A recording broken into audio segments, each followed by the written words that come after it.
Hello friends, piece ಕಿಚನ್ಗೆ ತಮಗೆಲ್ಲರಿಗೂ ಸ್ವಾಗತ. ಇವತ್ತು ನಾನು ಒಂದು ದೋಸೆ ರೆಸಿಪಿನ ತಮ್ಮೆಲ್ಲರ ಜೊತೆ ಶೇರ್ ಮಾಡ್ಕೊಳಕತ್ತೀನಿ. ಆದರೆ ಇದು ಅಕ್ಕಿ ಉದ್ದಿನಬೇಳೆ ನೆನೆಸಿ ಮಾಡಿರುವಂಥದ್ದಲ್ಲ. ರಾತ್ರಿ ಉಳಿದಿರೋ ರೈಸನ್ನು ಉಪಯೋಗಿಸಿ ದೋಸೆ ಮಾಡೇನಿ. ಸೊ ಅದನ್ನು ಹೆಂಗೆ ಮಾಡೋದು ಅಂಥೇಳಿ ನೋಡೋಣ ಅಂತ ಬರ್ರಿ. ನಾನಿಲ್ಲಿ ಒಂದು 2 ಕಪ್ಪಷ್ಟು ರೈಸ್ ಉಳಿದಿತ್ತು. ಅದನ್ನೀಗ ಮಿಕ್ಸಿ ಜಾರಿಗೆ ಹಾಕೋತೀನಿ. ನಾವು ರಾತ್ರಿ ಉಳಿದಿರೋ ರೈಸಿಂದ ಚಿತ್ರಾನ್ನ ಮಾಡ್ತೇವೆ, ಫ್ರೈಡ್ ರೈಸ್ ಮಾಡ್ತೇವೆ ಅಥವಾ ತಾಲಿಪಟ್ಟಿ ಮಾಡ್ತೇವೆ. ಆದರೆ ಈ ರೀತಿ ಒಂದ್ಸರಿ ದೋಸೆ ಮಾಡಿ ನೋಡಿರಿ, ಭಾಳ ರುಚಿಯಾಗಿರ್ತೈತಿ. ಈಗ ಇದಕ್ಕೆ ಅರ್ಧ ಕಪ್ಪಷ್ಟು ನಾನು ಬಾಂಬೆ ರವೆ ಹಾಕ್ಕೊಂಡೇನಿ ಮತ್ತು ಒಂದು ಅರ್ಧ ಕಪ್ಪಷ್ಟು ಮೊಸರು ಹಾಕ್ಕೊಂಡೇನಿ, ಒಂದು ಅರ್ಧ ಕಪ್ಪಷ್ಟು ನೀರು ಹಾಕ್ಕೊಂಡೇನಿ. ಬಾಂಬೆ ರವೆ ಇಲ್ಲಾಂದರೆ ಚಿರೋಟಿ ರವೆ ಯಾವುದಾದ್ರೂ ತೊಗೋಬೋದು. ಸ್ವಲ್ಪ ಉಪ್ಪು ಹಾಕ್ಕೊಂಡು ಇದನ್ನು ಪೂರ್ತಿ ಸಣ್ಣಗೆ ರುಬ್ಬಬೇಕು. ಈಗ ಇದನ್ನು ತೆಗೆದು ನಾನು ಒಂದು ಪಾತ್ರೆಗೆ ತೆಗೆದಿಟ್ಕೋತೀನಿ. ಈಗ ಇದು ಗಟ್ಟಿ ಐತಿ, ನಾನು ಆಮೇಲೆ ಇದಕ್ಕೆ ನೀರು ಸೇರಿಸ್ಕೋತೇನೆ ಮತ್ತು ಒಂದು 2 ಕಪ್ಪಷ್ಟು ನೀರು ಹಾಕ್ಕೊಂಡೇನೆ. ನಾ ಇಲ್ಲಿ ನೀರು ಹಾಕ್ಕೊಂಡ್ಮೇಲೆ ಚಲೋ ತಂಗಿ ಈ ರೀತಿ ಮಿಕ್ಸ್ ಮಾಡ್ಕೋಬೇಕು.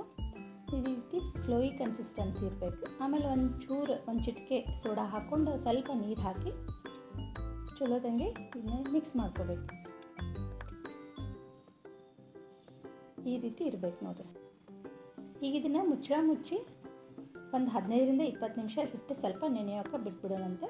ಈಗ ಒಂದು 20 ನಿಮಿಷ ಆದಮೇಲೆ ಸ್ವಲ್ಪ ನೆನೆದಿರ್ತೈತಿದೆ, ರವೆ ಮಿಕ್ಸ್ ಮಾಡಿರ್ತಲ್ಲ, ಅದಕ್ಕೆ ಒಂದು ಸ್ವಲ್ಪ ಹೊತ್ತು ಬಿಟ್ಬಿಡ್ಬೇಕು ಇದನ್ನು, ಒಂದು 15-20 ನಿಮಿಷ. ಆಮೇಲೆ ತವಾನ ಮೀಡಿಯಮ್ ಹೀಟ್ನಾಗ ಕಾಯಿಸ್ಬೇಕು, ಭಾಳ ಬಿಸಿ ಇರಬಾರ್ದು.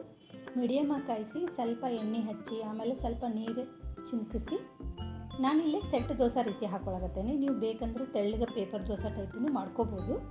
ನಾನಿಲ್ಲಿ ಇದನ್ನು 2 ಸೈಡ್ ಬೆಂದಿಸ್ಕೊತೀನಿ. ನೀವು ಬೇಕಂದ್ರೆ ಮೀಡಿಯಮ್ ಹೀಟ್ನಾಗ ಮುಚ್ಚಿ ಒಂದು ಸೈಡನ್ನು ಬೆಂದಿಸ್ಕೋಬೋದು. ಬೇಕಂದ್ರೆ ಮೇಲೆ ಸ್ವಲ್ಪ ಚಟ್ನಿ ತುಪ್ಪ ಹಚ್ಕೊಂಡ್ರೆ ತಿನ್ನಕ್ಕೆ ಭಾಳ ರುಚಿಯಾಗಿರ್ತೈತಿ.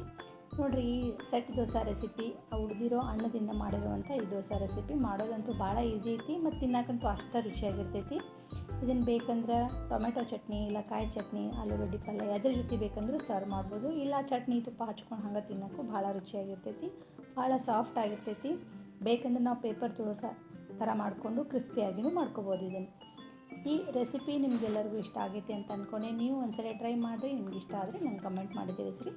ಈ ವಿಡಿಯೋ ಇಷ್ಟ ಆಗಿದ್ದರೆ ಲೈಕ್ ಮಾಡಿರಿ, ಈ ವಿಡಿಯೋನ ಆದಷ್ಟು ಶೇರ್ ಮಾಡಿರಿ. ಇನ್ನಷ್ಟು ಹೆಚ್ಚಿನ ರೆಸಿಪಿಗಳಿಗಾಗಿ ಚಾನಲ್ನ ಸಬ್ಸ್ಕ್ರೈಬ್ ಮಾಡೋದನ್ನು ಮಾತ್ರ ಮರಿಬೇಡ್ರಿ. Thank you.